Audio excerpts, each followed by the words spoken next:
Bienvenue dans Pas d'amalgame. Ça faisait longtemps qu'on ne s'était pas. À chaque fois on le dit, mais la prochaine fois c'est rapide. Non, j'avais une extinction de vrai. voix, donc c'était pas possible que je sois là. Toujours Ève, tu as combien de mois de grossesse maintenant? Je suis à la fin, j'en veux plus. J'imagine.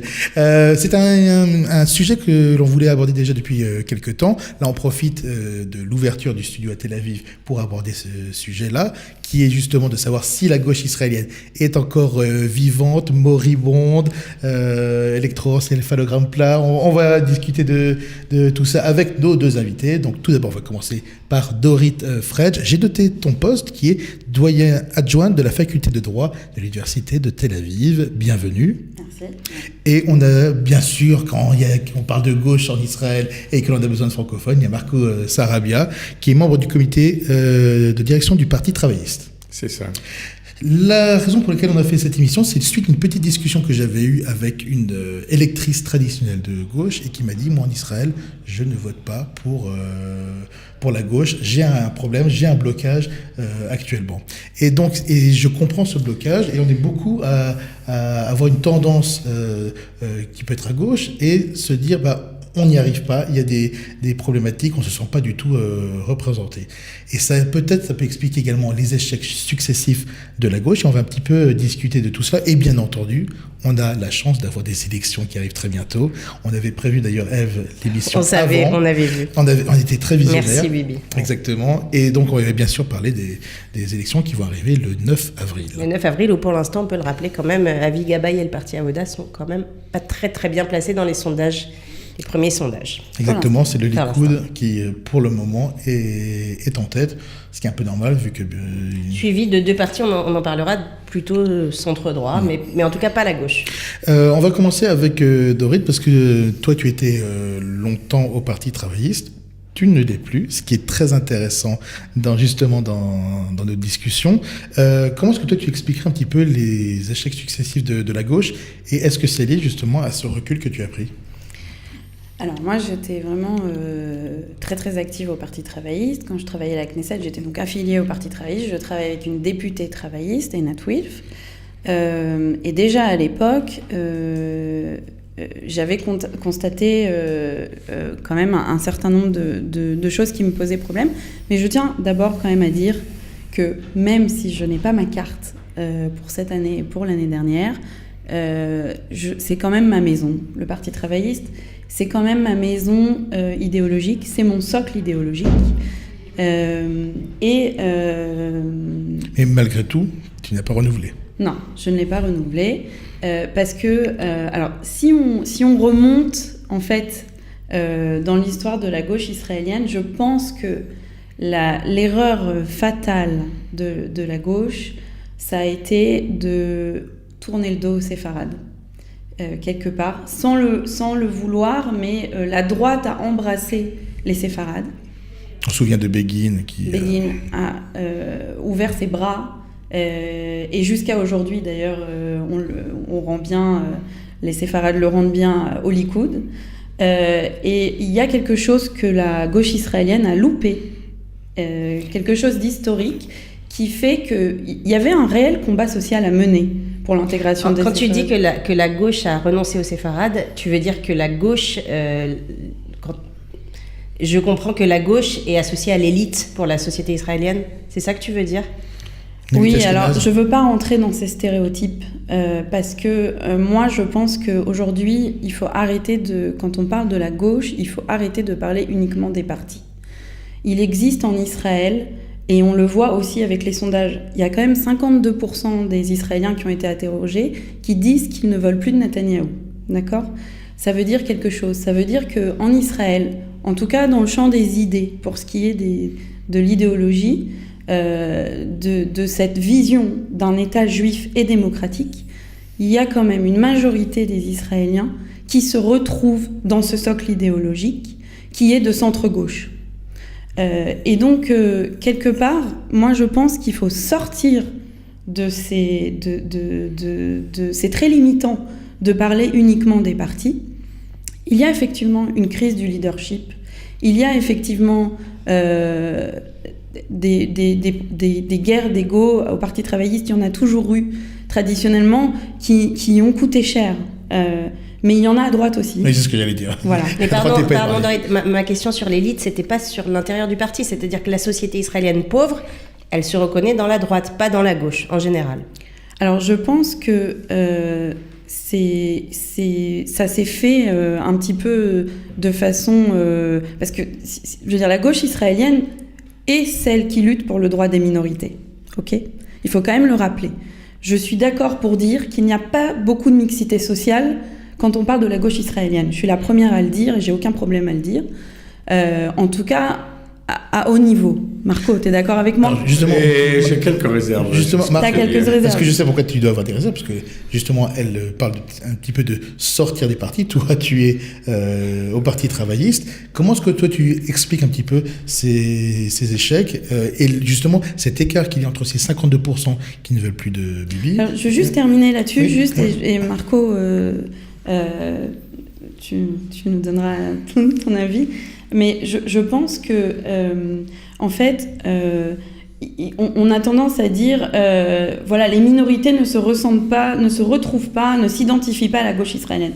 Mais la gauche israélienne dans ce pays, aujourd'hui, est celle qui lutte pour le droit des minorités. La question qu'il faut se poser, c'est pourquoi est-ce que ces minorités ne s'identifient pas à ce combat, qui est leur combat, pourquoi elles n'épousent pas ce combat, et pourquoi est-ce que la gauche n'arrive plus à traduire son combat politique en une réussite politique.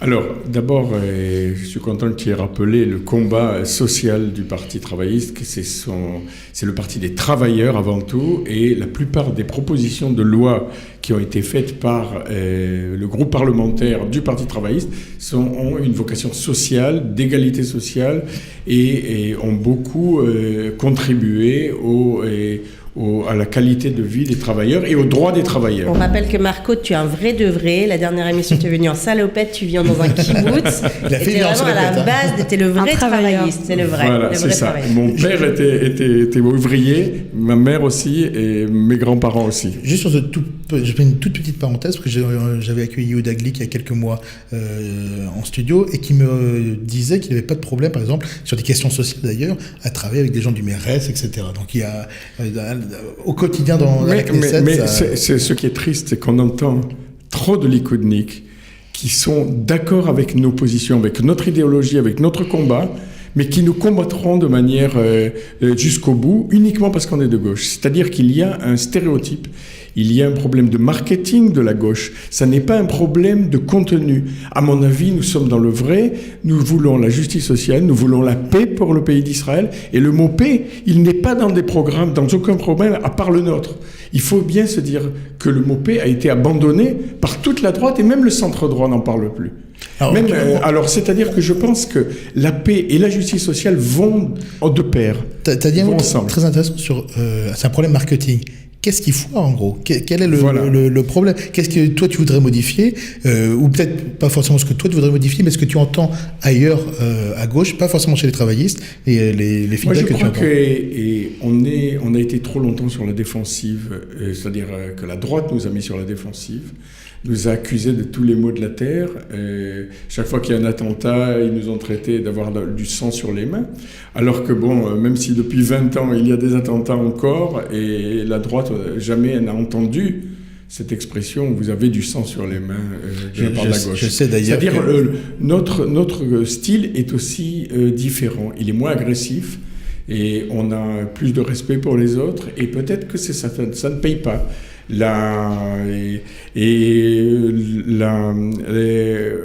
politesse, le respect, ça n'est pas bon pour la politique. T'es trop français, en fait. Oui, c'est ça. Non, mais c'est-à-dire trop européen, peut-être, le Parti travailliste. Mais malgré tout, dans la liste du Parti travailliste, il y a 24 députés du camp sioniste.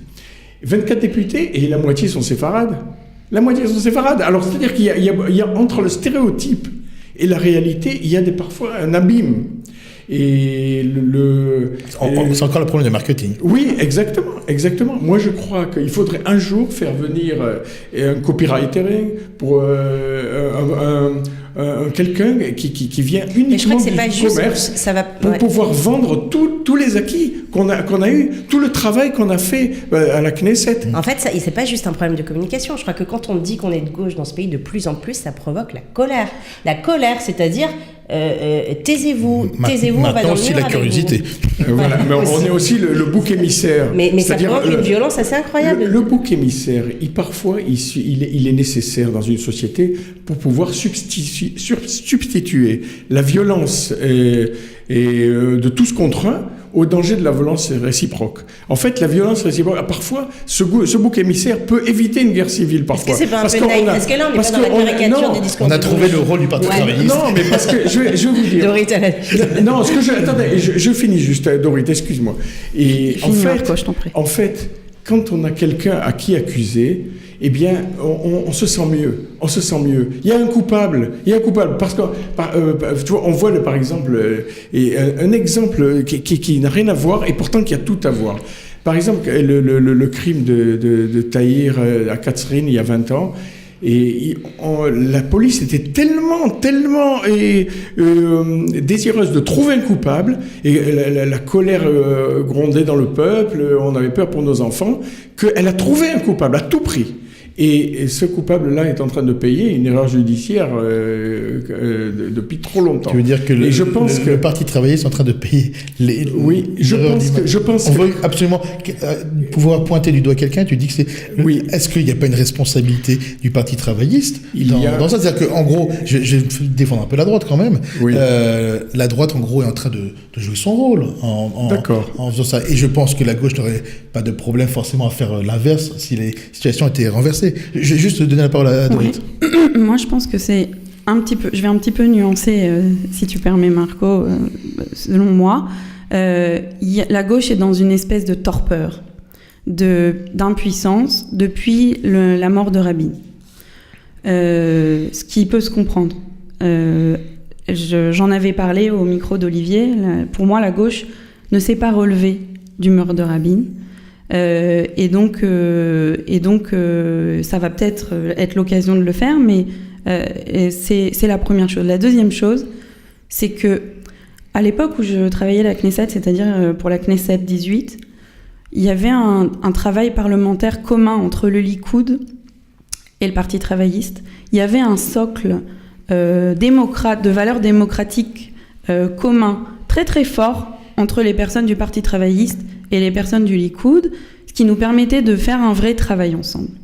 Mais quand on parle de Netanyahou aujourd'hui, du gouvernement de Netanyahou aujourd'hui, et je pense que c'est important de le dire, on ne parle pas d'un gouvernement de droite, à proprement parler. Moi, j'ai énormément d'estime et de respect pour les gens qui ont une idéologie de droite, qui sont les héritiers de Jabotinsky, et je veux dire, ces positions se défendent, on vit ici en démocratie. Ce qui me gêne, c'est qu'on assiste avec Netanyahou à des mesures qui sont populistes, qui ont pour seul but de permettre sa survie politique. Est-ce que l'image de ce populisme, c'est pas lors des dernières élections, lorsque la veille ou le jour même, ils sont en train d'envoyer des cars entiers de... Exactement. Ça, c'est d'arabes. Des cars d'arabes. C'est très important de dire des électeurs arabes. Pourquoi populiste ? Mais je ne sais pas s'il y a une loi qui interdit de faire de la propagande le jour des élections, mais en France, c'est absolument interdit. En Israël, non. Et je voudrais terminer là-dessus. Le populisme, pourquoi ? Parce que c'est une politique qui divise pour mieux régner. Et c'est une politique qui limite les libertés. Est-ce que même au sein même du Likoud, il n'y a pas de genre du Likoud ici, mais il a fait un peu le vide. Il a complètement fait le vide. Par exemple. Pas que Gideon Sa'ar, des gens comme Benny Begin, qui sont des vrais Likoudnikim, sont aujourd'hui des gens qui sont extrêmement isolés. Et des gens avec qui, moi, personnellement, je partage un certain nombre de valeurs. Ça veut dire qu'il y a que les populistes, des gens comme Rivlin, qui réussissent à ridiculiser la gauche aujourd'hui, et c'est pas quelque chose qui vient de la droite. C'est pire que ça, en fait. Toute opinion qui est différente ou toute critique qui est mise auprès du gouvernement est invalidée juste parce que elle est affiliée à la gauche. La gauche... Mais cette manière de fonctionner a des répercussions énormes dans la société israélienne.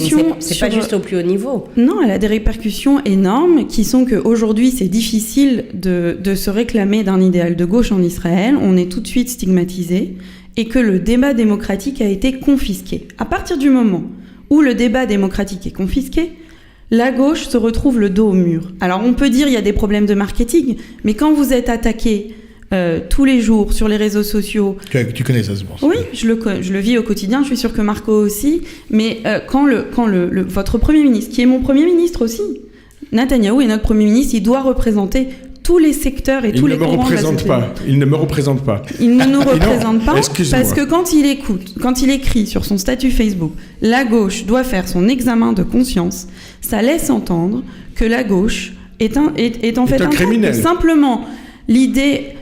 or, il y a des problématiques de gauche et c'est ça que je voudrais dire. C'est pour ça que je veux séparer ces clivages politiques des vraies idées de gauche. Les Israéliens partagent, je pense que et j'en suis convaincue, la majorité des Israéliens partagent ces idéaux. On peut critiquer Oslo, ok ? Tout le monde critique Oslo, c'est super. Pourquoi ne pas annuler alors les accords d'Oslo ? Vous savez pourquoi ? Ça, c'est l'argument de Marco d'ailleurs que tu répètes régulièrement. Parce que ça aide des bibis dans... Mais pas seulement. Bibi adore les accords d'Oslo. Mais pas seulement. Personne ne veut rentrer à Jenin ou à Ramallah, ça ne fait pas sens. Les accords d'Oslo, on peut les critiquer, mais c'était pas seulement un échec. Et aujourd'hui, si vous demandez aux Israéliens, à la majorité des Israéliens dans la rue, comment est-ce qu'ils voient l'avenir avec les Palestiniens, alors effectivement, le terme de paix est devenu un petit peu tabou, ce que je regrette aussi, mais en tout cas, ils veulent se séparer des Palestiniens. Est-ce que Or, ce gouvernement, et je veux terminer, nous engage tous vers une réalité binationale. Et c'est le contraire de ce que veulent les Israéliens. C'est la force du populisme. C'est de séduire avec des mesures et des lois qui sont populistes et nous emmener en fait dans une direction qui n'est pas celle que les Israéliens souhaitent. Par rapport au mot de paix qui devient un peu un gros mot, est-ce que c'est parce qu'il n'a pas été dans l'état d'esprit, dans l'image israélienne, symbole des accords qui ont mené au terrorisme? C'est-à-dire, est-ce qu'il y a... on peut pas comprendre un petit peu... C'est un des succès du marketing du Likoud. C'est qu'il a fait le lien entre les accords d'Oslo et l'intifada, même si c'est venu 10 ans après. C'est-à-dire que... juste sur ce point-là, j'ai regardé les statistiques des nombres d'actes terroristes, 93, 95, etc. Il y avait toujours des actes terroristes. Je parle même pas de la seconde intifada. Je parle dès 93. C'est vrai, même depuis 87, la première intifada, on peut dire, les attentats ont toujours été. Alors maintenant, ce que je vois, voilà, c'est-à-dire que il faut se rendre compte que la démocratie est légitime. Il faudrait qu'on arrive, nous, dans notre campagne, dans ces 3 mois à venir, d'expliquer au peuple israélien que l'alternance est légitime et même saine pour la démocratie. Est-ce que c'est pas triste à ce moment-là que le seul argument de campagne soit la notion d'alternance? Est-ce que c'est pas un petit peu... Non, parce que non, c'est important. C'est très important. Pourquoi? Parce que nous, on a un programme de gouvernement. On a des solutions à apporter, par exemple le système de santé. Et on a trouvé des solutions par exemple pour les urgences qui sont bondées, où chacun qui est arrivé aux urgences a compris que le système de santé était en très mauvais état. Et nous avons des solutions, nous avons un programme de gouvernement. Et nous devons proposer cette alternative. C'est-à-dire, alternance et alternative, c'est le même mot. Est-ce que c'est nous avons autre chose à proposer. L'un des éléments qui permet à Netanyahou de se maintenir, c'est aussi les succès économiques d'Israël. Que l'on pense qu'ils sont exagérés ou pas, une autre question. Moi, je pense qu'il y a des réels succès économiques. Moi, je ne suis pas d'accord du tout, évidemment. C'est-à-dire c'est côté social. Non, mais même au contraire, notre public qui nous écoute, les Olim, combien de pauvres il y a parmi les Olim? Énormément. Alors, c'est-à-dire que, les chiffres sont très bons. 90% des Olim francophones votent Bibi. D'accord, mais ils ne comprennent pas que leur pauvreté est liée aussi à la politique du gouvernement. C'est-à-dire, on s'accuse de nous-mêmes souvent quand on n'a pas d'argent. On se dit c'est notre faute. Et c'est très beau. Ça, c'est un succès du marketing du Likoud. Mais nous, on pense que non. On pense qu'il y a une responsabilité gouvernementale quand la situation est difficile. Okay. Moi, je pense que la gauche ne propose pas une véritable alternative aux Israéliens aujourd'hui, et je pense qu'elle gagnerait à le reconnaître. Je pense que c'est le premier... C'est peut-être ça l'examen de conscience.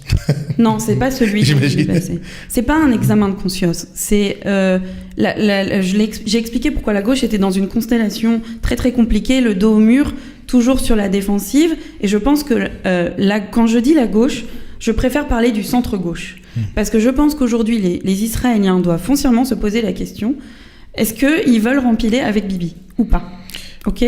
Si oui, alors, je suis désolée d'entendre ça, parce que effectivement, je ne pense pas que... On parle de l'alternative de la gauche, je ne pense pas que le Likoud propose une alternative aux Israéliens. Effectivement, c'est statu quo. On peut parler des réussites économiques, mais parlons de la sécurité, par exemple, hein, parce que Bibi, c'est quand même monsieur sécurité, ok? Il n'y a pas de vraie stratégie face au Hamas, face à l'Iran, face au Hezbollah. Alors, on va prendre un événement, une réussite qui est celle de l'armée, pas celle d'une politique, ok? Parce que la vraie solution, elle ne peut être que politique. Les objectifs militaires ne peuvent être efficaces que s'ils servent une solution politique à long terme. Est-ce que... Alors, tu vois, tout ce qu'elle a dit là, ça fait partie de notre programme. C'est-à-dire que c'est-à-dire que tu as beau avoir quitté le parti, tu es encore au parti. Non, mais je veux juste finir juste cette idée. C'est parce que du coup, j'ai perdu le fil de mon idée. C'est que même, je pense qu'il faut pointer ces paradoxes pour la société israélienne. Et la vraie alternative, c'est le coût de la vie en Israël. Aujourd'hui, Netanyahou n'a rien fait pour réduire le coût de la vie. Alors, je ne vous parle pas d'une politique sociale, on peut en parler. Hein, on parlait du coût de la vie. Mais le coût de la vie, il n'a rien fait pour démanteler les monopoles. Ok, il a œuvré dans le sens contraire. Donc, quelle est sa marge de manœuvre d'ailleurs par rapport au monopole, sa marge de manœuvre? Alors, attendez, je vais t'en parler justement. Et puis on est en train de parler des élections aussi. Oui, on va parler parce qu'on va parler des élections juste après. Très vite, ouais. Je te laisse sur ces... Okay. Alors, un des gros facteurs de l'augmentation du coût de la vie, enfin deux facteurs en fait. Les monopoles. Le logement et l'accord du gaz. L'accord du gaz est un scandale qui est proche de la corruption et peut-être même corrompu complètement. Et parce que nous sommes un pays producteur de gaz et nous achetons le gaz le plus cher du monde. Alors, c'est juste savoir, pour aller dans ton sens, c'est sur des chiffres. Sur l'ensemble des pays producteurs de gaz dans le monde, le minimum du minimum qui est versé dans un État, je crois que c'est 30%, et en Israël, on est à 15%. C'est des chiffres que j'ai vus il y a quelques temps, mais qui sont à peu près de cet ordre-là, et ce qui rend fou pas mal d'Israéliens, y compris de droite, d'ailleurs, avec qui j'ai discuté, dans lesquels ils disent « Pourquoi est-ce qu'on va payer plus cher de l'électricité, alors que, pour expliquer, l'électricité est produite en Israël, j'allais dire des usines à gaz. Oui, mais tu as raison. Non, ça veut dire que il y a une décision gouvernementale, cet accord du gaz influence aussi les cours de la vie. C'est-à-dire qu'il y a une responsabilité gouvernementale.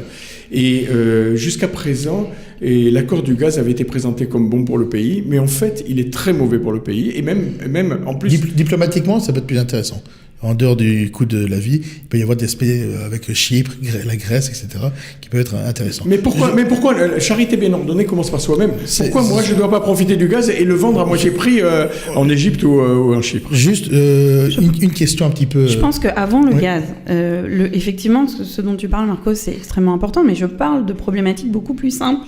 L'éducation, la santé. Je veux dire, ce gouvernement n'a pas beaucoup de succès à afficher en termes de vision dans le domaine de la santé, dans le domaine de l'éducation, pour les personnes âgées. Il a déserté la responsabilité sociale. Et on le voit, il y a un quart des Israéliens qui vivent Alors sous le seuil de pauvreté. on a annoncé il y a 3 ans et demi, aux dernières élections, la victoire de la gauche. Enfin, on était très très serrés dans les sondages. Finalement, c'est pour ça que les sondages, ils sont pas très, c'est pas très intéressants pour le moment. Mais on a dit que si la gauche à cette époque-là avait eu un leader un peu plus charismatique, parce que parfois, souvent, ceux qui ont croisé Yitzhak Herzog savent de quoi on parle. Non, mais les gens, la gauche serait-elle passée avec un leader plus charismatique? Il faut arrêter ce culte de la personnalité. Oui, mais c'est comme ça. On cherche des héros, on cherche Batman, on cherche Superman, mais on fait avancer nos programmes. Ça n'est pas une personne. Mais les valeurs ne font pas les élections, Marco. Il n'est pas seul. Je crois qu'il faut se souvenir. Le culte de la personnalité, l'idolâtrie, ça n'est pas juif. Il faut qu'on se dise, il faut que nos électeurs sachent que le Likoud fait de l'idolâtrie. C'est ce que je pense. Il faut se souvenir C'est l'humain. Il faut se souvenir. Il y a effectivement, il y a une crise du leadership, ok ? Je suis d'accord pour dire que aujourd'hui, quand on regarde les têtes de liste, on a du mal à voir quelqu'un qui pourrait remplacer Netanyahou. Et pourtant, cette impression est fausse. Il faut essayer de se souvenir de ce qu'était Netanyahou quand il est arrivé au pouvoir. Et cette idée qu'un homme charismatique va venir et sauver le pays, elle est complètement sans fondement. Ça se construit, on est d'accord. C'est le poste qui fait la personne. Et surtout, en fait, c'est les alliances qui vont faire la force. C'est-à-dire que il va falloir sortir de ces guerres de personnes. La clé, elle est là. Il va falloir sortir de... il va falloir arrêter de chercher des visages et chercher des alliances. Par rapport au fait de sortir de ces guerres de personnes, l'une des questions un petit peu... pas tabou, mais voilà, est-ce que la gauche pourra revenir au pouvoir lorsque Bibi reprendra sa retraite ? Et à propos de retraite, il y a des généraux en retraite qui, eux, voudraient bien prendre sa place. On pense bien sûr à Gantz. Bon, moi, Gantz qui est quand même deuxième dans les sondages pour les élections du 9 avril. Et on a vu monter des partis qui sont morts maintenant, c'est qui ont disparu. C'est-à-dire qu'il y a des partis qui sont à la mode, et puis après, ils disparaissent. Le parti des retraités, on se souvient. Voilà. Sauf que le parti de Lapide, malgré tout, il commence à durer. Il commence à durer. Là, il chute quand même dans les sondages. C'est-à-dire que... pareil pour la gauche. Ouais, non, d'accord, mais enfin, aussi bien le Likoud que le Parti travailliste ont quand même eu de la bouteille dans le gouvernement, c'est-à-dire qu'il y a des structures, c'est surtout les structures démocratiques. Par exemple, le parti de Tzipi Livni, c'est notre partenaire, mais il n'existe pas, c'est un parti fantôme. Et pareil, Lapide, il y a un parti, il y a une vraie activité militante, mais il n'y a pas de démocratie dans ce parti. C'est le fait du prince. Voilà. C'est-à-dire qu'on a tendance maintenant à faire des partis autour d'une personne et non pas autour d'une idée. Et ce que, par exemple, le parti de Orly Lévy, c'est uniquement sur sa personne. C'est vrai qu'elle est populaire. On en vient à Benny Gantz, justement, parce qu'on est dans cette idée un petit peu de l'image du sauveur. C'est ça. Et moi, je pense que ce que je crois, c'est que vers les élections, il y aura des alliances qui vont se faire. Et là, les sondages peut-être commenceront à se rapprocher. C'est là où je pense qu'il y a une réelle erreur stratégique. Les alliances, elles doivent se faire maintenant. Je crois que le gage de confiance qu'on peut donner aux Israéliens maintenant, c'est de dire, on décide qu'on veut remplacer Netanyahou, on va faire un front, on va se mettre ensemble, on partage des valeurs fondamentales qui sont de centre et de gauche. On va se mettre ensemble pour arriver à tout de suite, pas faire des alliances ensuite, pas essayer de se placer sur l'échiquier politique. C'est ça qui fatigue les Israéliens. Ça veut dire ce que tu dis, Doré, pardon, ça veut dire qu'a priori, tout le monde est à peu près convaincu que Bibi va repasser. Non, moi non. Si. Moi non. Ça, je peux vous dire, on n'abandonnera jamais. Non, je veux vous dire, partir comme ça veut dire c'est même pas la peine de faire une campagne. Pourquoi faire une campagne ? Non. Toi, tu es encarté dans un parti. Il y a plusieurs. Voilà, nous, c'est pas le cas. Il y a plusieurs problématiques. On regarde. Il y a plusieurs problématiques. Les trois anciens chefs d'état-major, Ashkenazi, Yalon et Gantz, prépare en fait c'est pas depuis hier. Il prépare ça depuis environ un an, mais ils n'ont pas eu le temps de s'organiser politiquement, ils n'ont pas eu le temps de créer un parti. Et d'ailleurs, on peut se demander si Bibi a pas décidé de provoquer les élections maintenant, parce que il y a un mois, il nous expliquait quand même que c'était pas responsable de provoquer des élections. Je rappelle que les élections, ça coûte à peu près 1,8 milliard de shekels. D'accord ? Donc, si on se retrouve en fait avec à peu près la même coalition en avril, on aura juste dépensé 1,8 milliard de shekels. C'est en fait le syndicat des imprimeurs d'affiches qui commande tout ça. Voilà. Donc, il faut quand même dire les choses. Donc, peut-être qu'il a fait ça parce qu'il sait qu'ils peuvent ratisser des voix et qu'il leur a coupé l'herbe sous le pied. Et puis, ce sont les enquêtes de corruption qui le pressent. Il y a les trois affaires qui pèsent. Il sait très bien que les conclusions vont sortir bientôt. Oui, mais ça, c'est juste pour repousser, parce que je crois que le procureur dit qu'il mettait en suspens les enquêtes le temps des élections, donc jusqu'au 9 avril. Ça veut dire qu'après les élections, tout d'un coup, on va avoir un Premier ministre inculpé et il va perdre sa majorité parce qu'une partie de ses partenaires vont déserter. Oui, mais c'est ça. Et donc, il risque de tomber après les élections. C'est qu'un décalage, donc ça peut pas être l'explication fondamentale. Ça n'annule rien, c'est ça que je veux dire. Ça fait que non, ce qui est fou, c'est que Netanyahou nous explique qu'il n'a plus de coalition parce que la loi sur la circonscription n'a pas pu passer, parce que Lapide s'est désengagé au dernier moment, etc. Or, même si Netanyahou repasse, on a du mal à imaginer une coalition qui sera différente. Les ultra-orthodoxes seront aussi, le Chasse sera aussi dans la coalition, donc cette loi ne passera pas de toute façon. Donc on peut s'interroger sur ses motivations et sur le timing. Toujours est-il que je redis ce que j'ai dit. Moi, j'en appelle à éclater tous les clivages. Alors justement, j'ai une question par rapport à ça, qui va être un petit peu de conclusion, parce qu'on est déjà atteint la demi-heure, qui va être sur une coalition éventuelle entre le Likoud et la gauche. En une phrase, qu'est-ce que tu en penses? Jamais. Dorit, tu peux faire plus qu'un mot. Je peux faire plus qu'un mot? Oui. Ça veut rien dire en Israël. Avec un gouvernement à la proportionnelle, dire avant même que les élections se jouent, dire qu'on ne fera pas de coalition avec le Likoud, c'est risquer de ne pas arriver à former un gouvernement. La question, c'est avec quel gouvernement, avec quelle majorité et qu'est-ce qu'on pourra faire? Quel compromis on devra faire? Eh bien, on vous remercie tous les deux. On a réussi à réunir toute la gauche francophone dans un seul endroit. Il y en a d'autres, je vous rassure. Pas beaucoup. Non, vous exagérez quand même. On a 1000 personnes qui suivent notre page. Israël, regarde on n'en a pas parlé 1300 absolument. même. 1300, dont 1299 du Likoud. Qui est à l'origine avec il y a Sarah Bloom, Aude Markovitch et d'autres personnes qui ne souhaitent pas dévoiler leur identité pour vous dire à quel point la situation est grave.